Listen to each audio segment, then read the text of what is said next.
দিছে, চিল্লা বলেন ঠিক কিনা? দোস্ত আপনারা বলেন তো, এই সাইডে পুরুষ এই সাইডে নারী একসাথে আজকে যদি আমি ওয়াজ করতাম, তাহলে আপনারা এই সাইডে বসে আছেন, এই সাইডে নারীরা, আজকের নামাজ কি হতো কি হতো না? হতো। সামনে দিয়ে একটা সাপ দৌড় দিলে নামাজ পড়তে পড়তে হায় হায় সাপ কষছে ওই দৌড়, আর এই লোকেরা সাইডে মেয়ে নিয়ে বলে নামাজ পড়বে। নামাজ পড়তে পারবেন? পারবেন? এখনকার যুগের বোরকা এই দিক ফাটা, ওই দিক সিরা, ওই দিক লম্বা, ওই দিক খাটু, আবার বোরকার ভিতরে আয়না বসায়া দিছে। আছে? নাই নাই নাই। এই বোরকা পরে মসজিদে যদি মহিলারা নামাজ পড়তে আসে, আপনি এখন বলেন তো নামাজের দিকে মন থাকবে না আয়নার দিকে মন থাকবে? দুই তলায় মহিলারা নামাজ পড়তেছে, দেখবেন সব যুবক ভাইরা কবে নিচ তলায় নামাজ পড়া যাবে না, উপর তলায়। হুজুর আসলে উপর তলায় নামাজ পড়াবে, না হলে আমরা উপর তলায় পড়বো। বুঝতে পারতেছেন আমার কথা? বুঝতে পারতেছেন? বর্তমান বাংলাদেশে যারা বলে যে নারী আর পুরুষ একসাথে নামাজ আছে, শুনছেন আপনারা? ইন্টারনেট যারা চলায় তারা বলতে পারবেন নারী আর পুরুষ একসাথে নামাজ পড়তে হবে। যারা নামাজ পড়বে না এর ইমান ঠিক নাই, এর রসুলকে মানে না, আল্লাহর কোরআনকে মানে না, কিচ্ছু মানে না। অথচ আপনারা বলেন তো কোন হাদিসে কি আপনারা পাইছেন নারী পুরুষ নামাজের কথা? একটা হাদিস পাওয়া যায়, নবী আমার ঈদের দিন মহিলাদেরকে ডাক দিলেন। পর্দার বিধান এখনো চালু হয় নাই। কি হয় নাই? পর্দার বিধান চালু হয় নাই। এই পর্দার বিধান না চালু হওয়ার কারণে নবী আমার সমস্ত নারীদেরকে ডাকিয়া কয়, নারী তাড়াতাড়ি তোমরা ঈদগাহের ময়দানে চলে যাও, ওই ঈদগাহের ময়দানে যায় তোমরা উপস্থিত হয়ে থাকবা। সমস্ত নারীরা নবীর কথা শুনিয়া, পর্দার বিধান চালু হয় নাই, বেপর্দা হইয়া সবাই যখন ঈদগাহের ময়দানে জড়ো হয়ে গেলেন, নবী ঈদগাহের ময়দানে যাইয়া নারীদেরকে সম্বোধন করে বলতেছে, নারীরা তোমরা সর্বদাই এই জায়গার ভিতরে দাঁড়ায় থাকবা। এই নারীগুলো নবীকে ডাক দে বলে, নবী গো আপনি আমাদেরকে এখানে ডাকিয়া দাঁড়া করে কেন রাখলেন? আপনি কি আমাদেরকে ঈদের নামাজটা পড়তে দিবেন না? নারীদের কথা শুনিয়া নবী আমার কয়, তোমাদেরকে ঈদের নামাজের জন্য এখানে আমি ডাকি নাই, তোমাদেরকে ডাকিছি আমি একত্রিত হওয়ার জন্য, যাতে করে কাফেরেরা মনে করে মুসলমান ইসলামের দিকে বেশি বেশি করে মানুষেরা ধাপিত হয়ে গেছে, কাফেরের চাইতে মুসলমানের সংখ্যা বেশি হয়ে গেছে, এইটা বোঝানোর জন্যই তোমাদেরকে এখানে ডাকিছি। সুবহানাল্লাহ বলেন। তাহলে ওয়াজখানা বুঝে থাকলে বলেন তো নামাজের জন্য কি নবী ওখানে ডাকছে? এই শয়তানরা কয় নবী নাকি নারীদেরকে নামাজের জন্য ডাকছে, এই কারণে মেয়েরাও ঈদগাহে নামাজ পড়বে। আছে এরকম? আছে আমাদের এলাকায় নাই, অন্য এলাকায় মহিলারাও নামাজ পড়ে ঈদের। শুনছেন? দেখছেন? আমি দেখছি ওই যে মোলাম গাড়ি নাকি নাম, ওই দিকে যাবেন, মহিলারা ঈদের নামাজ পড়ে, মহিলারাও জুমার নামাজ পড়ে। এরপরে তারাবির নামাজ, মহিলারাও তারাবির নামাজ পড়ে মসজিদে আসিয়া। কিন্তু নবীর যুগে তারাবির নামাজের জন্য যখন মহিলারা আসতেছিল, নবী তখন নাই, নবী দুনিয়া থেকে বিদায় নিয়ে চলে গেছে। ওসমান গনি রাদিয়াল্লাহু তাআলা আনহু নারীদেরকে ভাষণ দিয়ে বলে দিলেন, এ নারীরা তোমরা খবরদার মসজিদের আশেপাশেও তোমরা আসবা না, নামাজের জন্য আসবা না। ওসমান গনির কথা শুনিয়া সমস্ত নারীরা রাগান্বিত হইয়া হযরত আয়েশা সিদ্দিকা রাদিয়াল্লাহু তাআলা আনহুর দরবারে যাইয়া ডাক দে বলে, আম্মা গো আপনার সাহাবী তো আমাদেরকে আল্লাহর ইবাদত করতে দিবে না। এইবার ওসমান গনির এই কথাটা, নারীর কথাগুলো শুনিয়া হযরত আয়েশা সিদ্দিকা বলে, কি হইল কি হইল, তোমাদেরকে কেন ইবাদত করতে দিবে না, একটু শুনতে চাই। এই নারীরা ডাক দে বলে, আম্মা জান ওসমান গনি বলেছে কোন নারী নাকি মসজিদে যাইতে পারবে। জোরে বলেন পারবে না। এই কথা শুনিয়া তো আমাদের রাগান্বিত, আমাদের মাথা তো নষ্ট হয়ে গেল। তাহলে কি আমরা আল্লাহর ইবাদত করব না? আল্লাহর কি সন্তুষ্টি আদায় করব না? নামাজ কি আমরা পড়ব না? রোজা কি আমরা রাখব না? তারাবি কি আমরা পড়ব না? আম্মা জান একটু পরে ঘরের ভিতরে যাইয়া সমস্ত নারীদেরকে বলতেছে, তোমরা বাহিরে দাঁড়ায় থাকো, আমি ঘর থেকে ঘুরে আসি। এই আম্মা জান হযরত আয়েশা সিদ্দিকা ঘরের ভিতরে যাইয়া ঘর থেকে আসিয়া এই সমস্ত নারীদেরকে বলতেছে, নারীরা শোনো, ওসমান গনি যেটা করেছে সেটা ঠিক করেছে। যদি ওসমানের জায়গায় নবী থাকতেন, নবী তোমাদেরকে মসজিদে যাওয়া হারাম করে দিতেন। ওয়াজ বুঝে আসছে এবার আপনাদের? নারীদেরকে মসজিদে আসা কি করে দিতেন? হারাম করে দিতেন। আর নারীদের ভিতরে সবচাইতে বড় মুহাদ্দিস ছিলেন হযরতে আম্মা জান আয়েশা সিদ্দিকা রাদিয়াল্লাহু তাআলা আনহু। নবীর যুগে কোনো নারী হাদিস মুখস্থ করতে পারে নাই, কোনো নাবির যুগে কোনো নারীরা হাদিস মুখস্থ করতে পারে নাই, কিন্তু আমাদের নবীর যুগে আম্মা জান আয়েশা সিদ্দিকা রাদিয়াল্লাহু তাআলা আনহু 6 লক্ষ হাদিস মুখস্থ করে ফেলাইছিলেন। সুবহানাল্লাহ বলেন, আর জোরে সুবহানাল্লাহ বলেন। একজন নারী এতগুলো হাদিস মুখস্থ করা মানে বুঝছেন? সেই নারী বলছে যে নবী যদি থাকতেন তোমাদেরকে মসজিদে যাওয়াই হারাম করে দিতেন, তাহলে তিনার কথা কি ফেলে দেওয়া কথা নাকি? এখন আসুন, আপনারা প্রশ্ন করতে পারেন, হুজুর নবী তো এই কথা বলে নাই, আম্মাজানের কথা কেন মানব? আম্মাজান তো এখনো নবী হয় নাই, তাহলে আম্মাজানের কথা আমরা কেন মানব? এরকম প্রশ্ন থাকে কি থাকে না? এখন আসুন এই প্রশ্নের ব্যাখ্যাটা আপনাদেরকে দিয়ে দেই। নবীর পরে আমরা কাদেরকে মানব, কাদেরকে মানার কথা নবী হাদিস শরীফের ভিতরে বলেছেন। আবু দাউদ শরীফের 41 নম্বর হাদিস আপনি খুলে দেখেন, আমি আপনাদেরকে দলিল দিয়ে গেলাম। আবু দাউদ শরীফ, আবার বলতেছি, আবু দাউদ শরীফ 41 নম্বর 42 নম্বর হাদিস। এই হাদিস শরীফের ভিতরে নবী আমার ডাক দেয়া কয়, এ সাহাবাই কেরাম তোমরা শুনে রাখো, আমি নবী দুনিয়া থেকে চলে যাওয়ার পরে আমি নবী তো তোমাদেরকে আর ভালো মন্দ কথা বলার সুযোগ পাবে আর পাবো না। তাহলে আমার পরে কাদের কথাকে তোমরা অনুসরণ করবা, কাদের পথে তোমরা পরিচালিত হবা? আমি নবী বলে দিলাম, আমার 4 জন যে খোলাফায়ে রাশিদিন আছে, এরা যেটা বলবে সেটা তোমরা মারির দাঁত দ্বারা আঁকড়ে ধরবা। সুবহানাল্লাহ বলেন। আর হাদিসের ব্যাখ্যায় আছে, নবী যেই জায়গায় মারির দাঁত দ্বারা আঁকড়ে ধরার কথা বলেছেন সেটাকে সুন্নত বোঝানো হয়েছে। কি বোঝানো হয়েছে? সুন্নত। যেই জায়গায় নবী বলেছে তোমরা এটা মারির দাঁত দ্বারা আঁকড়ে ধরো, তোমরা ওটা মারির দাঁত দ্বারা আঁকড়ে ধরো, সেটাকেই সুন্নত বলা হয়েছে। সেটাকে কি বলা হয়েছে? সুন্নত। তাহলে নবী যে বললেন আমি চলে যাওয়ার পরে আমার 4 জন খোলাফায়ে রাশিদিন আছে, এরা যেটা বলবে সেটাই তোমরা একেবারে মেনে নিবা, এটাই আমার সুন্নত, এটাই আমার কি? সুন্নত। তাহলে খোলাফায়ে রাশিদিন কারা জানেন আপনারা? কারা? হযরত আবু বকর সিদ্দিক রাদিয়াল্লাহু তাআলা আনহু খোলাফায়ে রাশিদিন। 2 নম্বরে হযরত ওমর ফারুক রাদিয়াল্লাহু তাআলা আনহু খোলাফায়ে রাশিদিন। 3 নম্বরে হযরত ওসমান গনি রাদিয়াল্লাহু তাআলা আনহু খোলাফায়ে রাশিদিন। 4 নম্বরে হযরত আলী রাদিয়াল্লাহু তাআলা আনহু খোলাফায়ে রাশিদিন। এই 4 জন যেটা বলবে নবীর পরে আমাদের সেটাই মানা হইতেছে সুন্নত, সেটাই মানা কি? সুন্নত। তাহলে আসুন এই 4 জন কি বলেছে? 4 জন এক ব্যাখ্যা বলেছে কোন নারী কখনো মসজিদে নামাজ পড়তে পারবে? এই হাদিস বলে আহলে হাদিস চোখেই দেখে না। কই হাদিস আবার কই আছে? আরে ভাই আবু দাউদ শরীফের 41 নম্বর হাদিস, এই হাদিসই খুঁজে পায় না। 4 মাথায় আমার সাথে এমন গন্ডগোল, ওই এরকম একটা মানে ব্লেজার পরছে, কোট টাই পরে ওখানে চায়ের দোকান না, ওটা ঔষধের দোকানে বাতালা মারতেছে যে নারীরা মসজিদে যায় নামাজ পড়বে, নারীরা মসজিদের ভিতরে থাকবে। সাহাবায়ে কেরাম কি বলছে না বলছে এটা মানার কথা রাসূল বলে নাই, এটা মানা কখনো যাবে? এখন আমি ওই দিক দিয়ে যাচ্ছিলাম, আমার বাড়িতে আমি বিড়াল পালি, বিড়ালের ঔষধ নেওয়ার জন্য গেছি। এই কথাটা শুনে আমি বলতেছি, আব্বাজান একটু কথা বলতে পারি? বলে হ্যাঁ হুজুর বলেন।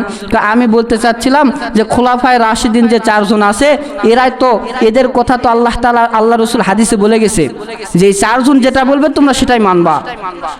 তো উনি এমন করছে, কই পাইছেন আপনি, কই পাইছেন? আমি করছি আপনি যে 4টা হাদিস 6টা হাদিসের কিতাব বলতেছেন, সিয়াসাত্তার এই 6টা হাদিসের কিতাবে আছে। মনে করছে আপনি বার করে দেখান। আমার মোবাইলে আমি 6টা কিতাব সবসময় পকেটে নিয়ে ঘুরি, সবসময় কি করে 6টা হাদিসের কিতাব আমি পকেটে নিয়ে ঘুরি। সব হাদিস আমার পড়া শেষ, কোন হাদিসে রাসূল এরকম বলে নাই। তা আমি বললাম ঠিক আছে, আপনার মোবাইল থেকে অনেক মানুষ ওনার গলা শুনেই 4 মাথার ভিতর অনেক মানুষ জড়ো হয়ে গেছে। ওনার গলা মানে আমার চাইতে ওনার গলা বেশি, উনি আমার চেয়ে বেশি জাননেওয়ালা। তো যাই হোক আমি একটু নম্র হয়ে বললাম ঠিক আছে, আপনার মোবাইলের ভিতরে আবু দাউদ শরীফ আছে? অবশ্যই। হ্যাঁ আছে। বার করেন 41 নম্বর হাদিস, আবু দাউদ শরীফের 41 নম্বর হাদিস বার করলেন। আমি বললাম ঠিক আছে আছে আরবিটা পড়ুন। আমি আরবি পড়তে জানি না। তো ঠিক আছে, আরবি পড়তে যখন জানেনই না, তো এবার বাংলাটা পড়ুন। তো বাংলাটা পড়তেছে, নবী রাসূলুল্লাহ সাল্লাল্লাহু আলাইহি সাল্লাম বলে গেছেন, ওয়া আনাস রাদিয়াল্লাহু তাআলা আনহু, আনাস রাদিয়াল্লাহু তাআলা থেকে বর্ণিত, নবী সাল্লাল্লাহু আলাইহি সাল্লাম বলে গেছে যে দুনিয়ার বুকে আমার একটা হাদিস নিয়ে যে ব্যক্তি মিথ্যা কথা বলবে, ওর কোমর যেন জাহান্নামে যায়। কোথায় যায়? জাহান্নামে যায়। এরপরে আমি বললাম 42 নম্বর হাদিসটা পড়েন। 42 নম্বর হাদিসের ভিতরে যাইয়া দেখতেছে, নবী আমার কয়, আমি চলে যাওয়ার পরে আমি তো তোমাদেরকে ভালো মন্দ সাজেশন দিতে পারবো না, এই সাজেশনগুলো আমার 4 জন খোলাফায়ে রাশিদিন দিবে, আর এটা দেওয়া মাত্রই তোমরা ডান দাঁতের মারি মোবারক দ্বারা আঁকড়ে ধরবা। সুবহানাল্লাহ। তা আমি এখন বললাম, তো ডান দাঁত দ্বারা আঁকড়ে ধরা মানে কি আপনি বোঝেন? সুন্নত। উনি বলতেছে সুন্নত। তো আপনি বলতেছেন সুন্নত, তো খোলাফায়ে রাশিদিন কারা? উনি বলতেছেন আবু বকর, ওসমান, আলী। তো ওসমানই তো বলে গেছে নারীরা নামাজ পড়তে পারবে, মসজিদে যায় নামাজ পড়তে পারবে না। তো আপনি এক্ষুনি বললেন যে খোলাফায়ে রাশিদিনের কথা রসুল কোথায় বলছে? তো এই যে হাদিস প্রমাণ যে রসুল বলে গেছে খোলাফায়ে রাশিদিন যেটা বলবে সেটাই তোমরা মানবা, সেটাই সুন্নত। তো খোলাফায়ে রাশিদিন বলে গেছে নারীরা কখনো মসজিদে যায় নামাজ পড়তে জামাতে পারবে না, তাহলে এটাই আমাদের জন্য মানা সুন্নত। যারা মানবে না তার ঈমান থাকবে না। তখন যায় তিনি চুপচাপ আছে। আমি আর কিছু বলতে হয় নাই, আমার আশেপাশে যারা ছিল তারাই শুধু মারা বাকি থুছে। কি থুছে? মারা বাকি থুছে। খুব লেকচার দিলেন, সব হাদিসের কিতাব পকেটে নিয়ে ঘোরেন, ই করেন সি করেন, একটা হাদিসও দিতে আটকে গেলেন। তো আমাদের ভিতরে কিছু কিছু আহলে খবিস, আমরা এদেরকে আহলে হাদিস বলি না, আহলে খবিস বলি। এরা হলো শয়তান, কারণ এরা আমাদের ঈমানগুলোকে নিয়ে খেলা করতেছে। এরা কোথাতে? নবী বলে গিয়েছিলেন যে আমি চলে যাওয়ার পরে কিয়ামতের আগে 2টা দল বের হবে। কয়টা? 2টা দল বের হবে। এই 2টা দলের ভিতরে এক দল বলবে আমি শুধু রসুলের হাদিস মানি, বাদ বাকি কোনো মাযহাব মানি না, কোনো ইমামদেরকে মানি না, কোনো ওলামায়ে কেরামদেরকে মানি না। 2 নাম্বার যে দল বাহির হবে, এরা বলবে আমি শুধু আল্লাহর কোরআন মানি, রসুলের হাদিসও মানি না। নাউজুবিল্লাহ বলেন। ঢাকায় দেখছেন কয়েকজন বাহির হয়েছে, ওরা বলে আমি কোরআন মানি, হাদিস মানি না। তাদেরকে আবার এনায়েতুল্লাহ আব্বাসী নামে একটা হুজুর আছে, এই হুজুর যায় তাদের সাথে টকশো করেছিল। দেখছেন, ওরা দাবি করে আমরা আহলে কোরআন। তাহলে দেখেন দুনিয়াতে প্রমাণ হয়ে গেল নবীর কথা যে 2টা দল অলরেডি দুনিয়ার বুকে বাহির হয়ে গেছে। একটা হলো আহলে হাদিস আর একটা হলো আহলে কোরআন। এরা বলে আমরা শুধু হাদিস মানি, ওরা বলে আমরা শুধু কোরআন মানি। যারা শুধু হাদিস মানে আমরাও তাদের উপরে একমত যে আমরাও হাদিস মানি, আপনারাও হাদিস মানেন। আলহামদুলিল্লাহ, হাদিস মানা ভালো। কিন্তু এই হাদিস মানার ভেতরে কিছু কিছু হাদিস ওরা আবার ছুঁড়ে ফালায় দেয়। এই যে সাহাবীর করে হাদিস ওরা খুঁজেই পায় না। ওরা আবার বলে যে রসুলের সাহাবায়ে কেরামেরা সত্যের মাপকাঠি নয়। নাউজুবিল্লাহ। দেখছেন, এটা সত্যের মাপকাঠি বলে নয়। অথচ নবী বলে গেছে যে আমার পরে সাহাবায়ে কেরামের কিয়ামত পর্যন্ত আপনি ইবাদত করে কখনো সাহাবায়ে কেরামের সমতুল্য হইতে পারবেন না, কারণ তারা নিজ চোখে রসুলকে দেখেছে, রসুলের নিজে হাতে খেদমত করেছে। এইটা আপনি জীবনে পারবেন না। আর আল্লাহ তাআলা বলেছেন মুহাম্মাদুর রাসূলুল্লাহ ওয়াল্লাযিনা মাআহু আশিদ্দাউ আলাল কুফারি রুহামা ওয়া বাইনাহুম তারাহুম রুকআন সুজদান। সূরাতুল ফাতাহ এর ভেতরে আল্লাহ তাআলা বলেন যে সাহাবায়ে কেরামের মতন কপালে যে ব্যক্তির দাগ থাকবে, কিয়ামতের ময়দানে ওই ব্যক্তির হিসাব নেওয়া হবে। জোরে বলেন হবে। তাহলে আল্লাহ যদি সাহাবায়ে কেরামকে না মানতো, সত্যের মাপকাঠি যদি সাহাবায়ে কেরাম না হতো, কোরআনে আল্লাহ তাআলা সাহাবায়ে কেরামের কথা বলল কেন? বলেন, বলল কেন? আবার 10টা সাহাবীকে আল্লাহ তাআলা নিজে জান্নাতের গ্যারান্টি দিয়ে দিছে, টিকিট দিয়ে দিছে। তাহলে তাদেরকে এরা বলে সত্যের মাপকাঠি নয়, জুমার আগে দ্বিতীয় আজান দেওয়া যাবে না, এরপরে বিভিন্ন কাহিনী, এরপরে জামাতে নামাজ পড়া লাগবে, এগুলো মানা চলবে না। অবশ্যই মহিলারা কখনো মসজিদে জামাতে নামাজ পড়তে পারবে না। মহিলারা সর্বদাই একা একই নামাজ পড়বে। যদি তারা জামাতে নামাজ পড়তে পারতো, এইটা যদি হাদিসে থাকতো, তাহলে আমিও বলতাম মহিলারা আসুক, নামাজ পড়ুক। কারণ আমার কারণে তাদের ইবাদত কেন নষ্ট হবে? অবশ্যই তাদের ইবাদত করার দরকার আছে, কিন্তু নবী বলেছে যে তারা সর্বদাই ঘরে বসে ইবাদত করবে। এই ইবাদতই আল্লাহ তাআলার কাছে সবচাইতে বেশি গ্রহণযোগ্য হয়ে যাবে। সুবহানাল্লাহ। কিন্তু কিছু কিছু মানুষ এদের মাথার ভিতরে যায় ভুল ধারণা ঢুকে দেয় যে মসজিদে যায় তারাবি পড়ি, নামাজ পড়ি। এখন এটা নিয়ে আমরা যেহেতু বুঝি না, আমরা এখন সাধারণ মানুষ বুঝি না, আমরা এখন টেনশনে পড়ে গেছি। হায় হায়, অবশ্যই এটা তো একটা যুক্তির কথা যে আমরা মসজিদে পড়তে পারি, তারা কেন পড়বে না? এটা আমাদের মাথায় এই আহলে হাদিস কিছু কিছু ভাইয়েরা আসে ঢুকে দেয়, কিন্তু এটা কখনোই মানবেন না। দলিল তাদের থেকে নেবেন যে রসুল যে নারীদেরকে নিয়ে নামাজ পড়ছে একসাথে, এটার একটা দলিল দাও দেখি। পর্দার বিধান চালু হওয়ার পরে নবী সাল্লাল্লাহু আলাইহি ওয়াসাল্লাম বলেন নিজের খালাতু ভাইয়ের সামনে যাওয়া জায়েজ, চাচাতু ভাইয়ের সামনে যাওয়া জায়েজ। সেই জায়গায় নারী পুরুষ একত্রিত হয়ে নামাজ পড়া কেমনে জায়েজ হয়? কখনো জায়েজ হবে? মহিলারা রুকুর ভিতরে চলে গেছে, আপনি এখন মহিলাদেরকে পিছে দিছেন, আপনি তো রুকুর ভিতরে যায় তল দিয়ে ওদের দিকে তাকাবেন, তাকাবেন না? আবার ওরা রুকুর দিছে না সেজদা দিছে, কি করতেছে না করতেছে, এমনিতেই তো আমরা এদিকে সালাম ফিরে, কাতারে যত মানুষ আছে কে কোন দিকে হয়ে আছে সব দেখি। আর মহিলারা যদি থাকতো ভাই, তাহলে নামাজ শেষ হয়েছে, দোয়া শেষ হয় নাই, ওই জুতা পর্যন্ত না নিয়ে দৌড় দেয়। আর মহিলারা থাকলো তো নামাজ পড়া লাগলো না, এদিকে হুজুর নিয়ত বাঁধিছে, দুই আটা এমন দুষ্টু থাকতো, রমজান মাসে পাওয়া যায়, এদিকে আনে জিলাপি থুছে, ও নামাজের নিয়ত বাঁধে যায়, সব জিলাপি খায় নিচ্ছে। তো মহিলারা যদি থাকতো তাহলে চিন্তা করুন এই দুষ্টুরা মহিলাদের সাথে কি করতো? করতো না? আপনি একটা টেনশন, আমরা না হয় ভালো মানুষ, আমরা এখানে যতগুলো আছি সবাই ভালো, কিন্তু কিছু কিছু দুষ্টু ছেলে পেলে আছে, এরা মহিলারা নামাজ পড়লে ডিস্টার্ব করবে। তো এই যে বিভ্রান্তি, ইসলাম কখনো আমাদেরকে ইবাদত করতে বলে নাই বিভ্রান্তি করে। এই জন্য এই ভুল ধারণা থেকে আমরা সকলে বেঁচে থাকবো ইনশাআল্লাহ। আর যদি কোনো মাসালা নিয়ে সমস্যা হয় আপনারা অবশ্যই আমার কাছে আসবেন। আমি ছোট মানুষ হইতে পারি, হাজার হাজারের হাদিসের কিতাব আমার বাড়িতে তুলে রাখছি, হাজার হাজার হাদিসের কিতাব আছে, আমি এক জায়গায় আলোচনা করি না বাবা। আপনারা মনে করছেন ছোট মানুষ, দিনাজপুর থেকে শুরু করে এইদিকে যত আছে সব জায়গায় আমি ওয়াজ করে আসি, সব জায়গায় আমি এগুলা কথাই বলে আসি, বুকের বোতাম খুলে। কারো সাহস নাই আমার সামনে আসে বলবে যে আপনি এটা কেন বললেন, কারণ আমি সব সময় দলিল নিয়ে যাই সাথে সাথে। আসেন, আপনি আমার সাথে লাগবেন, আমি হাদিস থেকে দলিল দিব। হাদিস থেকে দলিল দিলে তো কারো ক্ষমতা নেই যে আমাকে মারবে, কারো ক্ষমতা নেই আমাকে গালি দিবে। তো এই জন্য কোনো মাসালা নিয়ে কোনো সমস্যা হলে অবশ্যই আপনাদের নিজস্ব মসজিদের ইমাম সাহেব আছে, আপনারা আমার কাছে আসবেন, আমি সুন্দর করে মাসালা বুঝে দিব।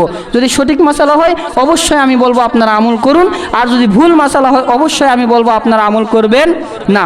আল্লাহ তাআলা আমাদের সবাইকে করা লাগবে, এদের পক্ষে সর্বদাই কথা বলা লাগবে। কিন্তু আল্লাহওয়ালা ব্যক্তিরা কোনো কথা বললে, মানুষ ভালো মানুষ কোনো কথা বললে এইটা আমরা মানতে রাজি নয়, কিন্তু বিড়িখোর গাঁজাখোর কথা বললে এইটা আমরা মানতে রাজি। ঠিক কিনা? এ জোরে বলেন ঠিক কিনা? বিড়িখোর একটা কথা বললে এইটা আমি চোখ মুঞ্জা মাইনা নেই, কিন্তু হুজুর কোনো কথা বললে, আলেম ওলামা কোনো কথা বললে এই কথাগুলো আমরা মানতে রাজি নাই। কিন্তু নবী আমার কয় আমার প্রতি ঈমান আনলেই হবে না, আমানতুম বিরাসূলি ওয়া আযযারতুমুহুম ওয়া আকরাদতুমুল্লাহ। আল্লাহর রাসূলের কথা অনুযায়ী প্রত্যেকটা উলামায়ে কেরামের কথাগুলোকে মানা লাগবে। যারা উলামায়ে কেরামের কথা মানলো না, তারা বিশ্ব নবীর কথাও মানলো। জোরে জোরে বলেন মানলো। এ দোস্ত, নবীর কথা অনুযায়ী সর্বদা আপনারা আমার চলা লাগবে।